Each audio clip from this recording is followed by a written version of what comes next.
Hello,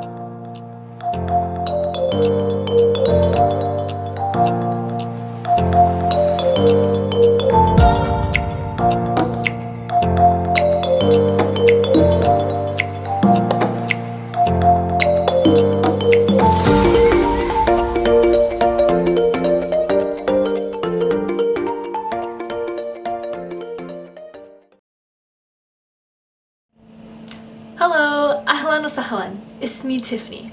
My name's Tiffany, and today I'd like to share a little bit about with you all the process and what it's like to go study abroad. Currently, I'm a junior at University of Washington, and also having the pleasure of this year serving as the club president for Hey Mentor Club. So this past summer, I went abroad in Jordan for a few months to study Arabic. And I want to let you know kind of a little bit about what that was like, how I even started thinking about it, and even answering some frequently asked questions about the logistics, my experiences, and biggest takeaways. And some of us might have heard of what study abroad is, but never really even considered it, or even if it was a possibility for you. And I want to let you know that with this video, hopefully it is something that you will consider it being a possibility, that is something that is doable, and something that you might even want to experience in the next few years as you kind of move on and continue within college or anywhere beyond. In Jordan, I went abroad and went to Amman, Jordan, and that was for this program called Qasad Arabic Institute. So that was an intensive Arabic program where I basically crammed a whole year's worth of Arabic into 2 months. And so it was definitely a lot and it was intensive, but I really appreciated the fact that it was fast-paced and allowed me just to mainly focus on the language and also practice that and surround myself with Arabic native speakers in the area. So in the past year, so sophomore year of my college at UW, I started taking Arabic. I was just really interested in continuing starting to learn new languages. And so with that, after a whole year, I also wanted to see what it's like to just be in another country and learn that language specifically. Coming into this Arabic program, I didn't know anybody because it was a UW partner program, so people from all over would come to the institute and learn, and so I met a lot of people from other schools and also from other countries. Usually how my day would go would be I'd wake up in the morning, study a little bit, and then I'd head over to my class for 2 hours at 10 a.m. Then I'd have a 1-hour break and then another class at 12 p.m. for another 2 hours with the second professor. So we had 2 professors and we had the same classmates for both, and I had classmates of around size of 7, which was pretty small, but it was awesome. We got close-knit, got to know each other really well, and also I really looked forward going to class every day. We kind of started initially right away in Arabic and just kept going, so it was very intense, but I didn't have to worry about like going back and forth between languages, but I put my mind all into just learning that as I was in the classroom.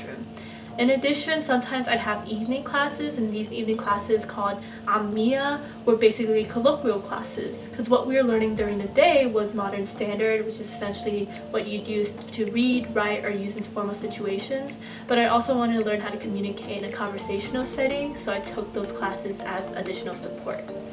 After that, I'd go home and then study some more and then also prep for dinner. So for our roommates, we'd cook, switch off who was cooking dinner for the night, and then bond together with our little community dinner and get to know each other a little more and talk about our days.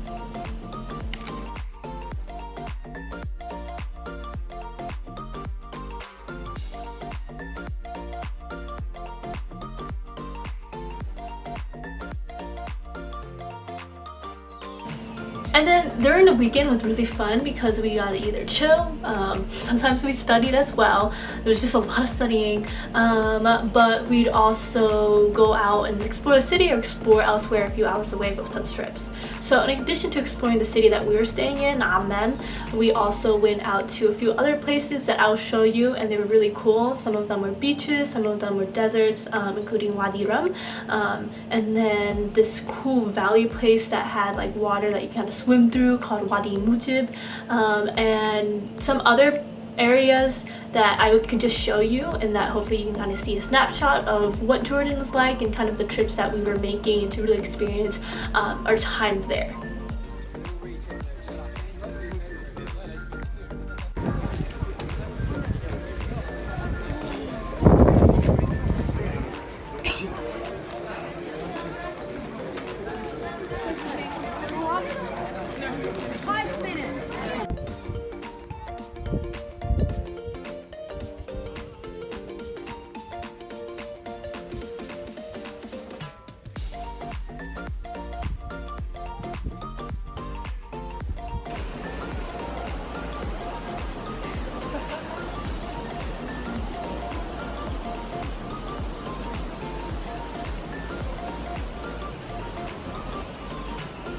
with studying abroad, there's definitely a lot of planning involved. So in the back of my mind, sophomore year, in the beginning, I was like, ooh, it'd be so cool to study abroad during the summer. But I never actualized or even thought it was possible until kind of like a few months before, when the applications rolling around, and decided to just like apply, go for it, just see what happens.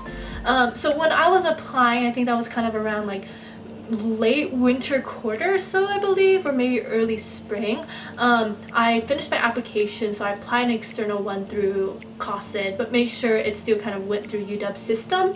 At the same time, I had to request a letter of recommendation and also look for scholarships to make it possible to attend. So one scholarship that made that helpful for me was the Gilman Scholarship, which I'll explain in a little bit. But with that in mind, after receiving my acceptance, I also had to plan around my schedules, and also just understanding and being aware of like what to prep for beforehand, packing, and what things to do. I had to make sure that I worked with people. So one of my finals was on the time I was leaving, so I had to actually take that final. I couldn't do it early. I had to make it up late September, and it was the hardest final, the hardest class I've ever done. I forgot most of everything, but I made it work. So hey, in addition to that, right things to pack the right things by knowing where you're going, but also pack the right knowledge. For example, for me, going in Jordan, a Muslim majority country, I had to be understanding, aware, and respectful of the cultural traditions, practices, and customs.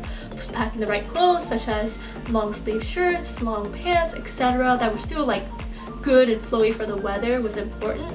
But also the biggest takeaway to keep in mind is understanding that while I'm coming from a different country, from the States, people might have perspectives of this westernized lens coming into another country, and that is something that you really have to check yourself and make sure that you're coming in with an open mind, not something with these prejudices, biases, etc., that will really draw you away from really connecting with people and the culture and understanding what people are like in their genuine experiences and lifestyles. So really realizing that, understanding that you have to plan ahead by knowing where you're going to be, the spaces you will be in, is super important and something that you will have to take into account as you plan out throughout study abroad.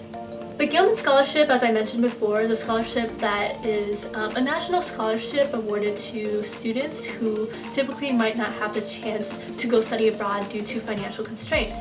So they kind of eliminate that barrier by providing some financial support and also really focusing on students who are traditionally underrepresented in abroad education. So students who are first generation, students with disabilities, ethnic minority students, students from community college, etc., even STEM students. And so this was a super important one that really helped support me. I believe I got around $4,000 to help support my funding, in addition to just having that support of like kind of what to expect and that general guidance as well. And so I would highly recommend anybody, especially like if you're in Hey Mentor, this is a scholarship that is meant for you and something that most of us really never even knew what study abroad was going to be like as we kind of entered college. But with opportunities like this and even opportunities like the Gilman, they really open that up to students who might not have those opportunities in going abroad and providing that for you all. Some of my biggest takeaways, and I mentioned this a little bit before, but it really was that immersion in both the language and cultural sense. I'm a strong believer in understanding how language really intertwines with culture, and this is a big reason why I started to want to learn other languages, to be open-minded about people who experience cultures in another way and really connect on these levels that we could all bring together on. And so with that, in Jordan, I was able to really grasp that on a deeper level by being there individually and understanding how people were experiencing their own lives and their own ways of living. With that in mind, thanks so much for listening. I'm super excited for you to just kind of dive into what study abroad would look like. If you have any more questions, feel free to drop a comment below, and I am super excited to just read through them, answer your questions, and keep in touch with Hey Mentor.